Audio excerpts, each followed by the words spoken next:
ആ ടപ്പാട്ടെല്ലാം മാറ്റേണ്ടി വരും. യാതൊരു കാരണവശാലും ഒരു പെണ്ണിനെ തൊട്ടുപോകരുത്. ഇതാണ് ബുദ്ധ സന്യാസിമാർക്കിടയിലുള്ള നിയമം. അങ്ങനെ 2 സന്യാസിമാർ, ഒരു വൃദ്ധനും പിന്നെ ചെറുപ്പക്കാരൻ, നടന്നു പോയി ഒരു തോട്ടിൻ്റെ സൈഡിൽ എത്തിപ്പെട്ടിട്ട് അവിടെ ഒരു പെണ്ണ് നിൽക്കണം. ആ പെണ്ണിനെ അപ്പുറത്തേക്ക് ക്രോസ് ചെയ്യണം, ആ തോട് ക്രോസ് ചെയ്യണം. പറ്റുന്നില്ല, പ്രയാസപ്പെട്ട് ബുദ്ധിമുട്ടി നിൽക്കുക. അപ്പോൾ വൃദ്ധനായ സന്യാസി ഒന്നും ചിന്തിക്കാതെ ഈ പെണ്ണിനെ അങ്ങ് പുറത്ത് കയറ്റിയിട്ട് അപ്പുറത്തേക്ക് ക്രോസ് ചെയ്യാൻ വേണ്ടി സഹായിച്ചു. അങ്ങനെ പെണ്ണിനോട് ഇറക്കി വെച്ച് ഇത് കണ്ടപ്പോൾ ചെറുപ്പക്കാരൻ അത്ര അങ്ങ് പിടിച്ചില്ല. എന്തായാലും രണ്ടാളൊന്നും മിണ്ടില്ല, രണ്ടാളൊന്നും നടന്നു പോവാം. അപ്പോൾ വൃദ്ധനായിട്ടുള്ള സന്യാസി ഭയങ്കര ഹാപ്പി ആവുമല്ലോ. ചെറുപ്പക്കാരനാണെങ്കിൽ ഭയങ്കര ഒരു നിരാശ, കിട്ടിയ ചാൻസ് മിസ്സായിരുന്നു, നിരാശ തോന്നും. എന്തായാലും പുള്ളി അവസാനം തുറന്നു, മാസ്റ്റർ, നമ്മളുടെ കൂട്ടർ പെണ്ണിനെ തൊടാറില്ല, നിങ്ങൾ ആ നിയമം തെറ്റിച്ചു. പുള്ളി സദാചാര പോലീസാവാൻ നോക്കുക.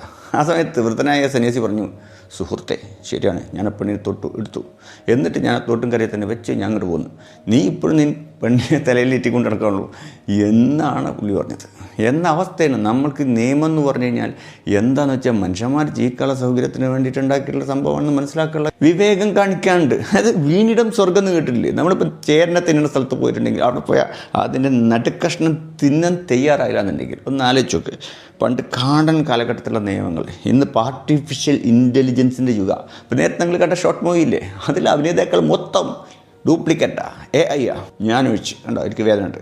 ഇപ്പോൾ എനിക്ക് തന്നെ അറിയില്ല ആരാണ് ഒറിജിനൽ ചെയ്ത ഡ്യൂപ്ലിക്കേറ്റ് എന്ന കാലഘട്ടത്തിൽ ആ പഴയ നിയമം ഇപ്പോഴും തലയിൽ കണ്ട് നടന്നിട്ടുണ്ടെങ്കിൽ പ്രതി കിട്ടും.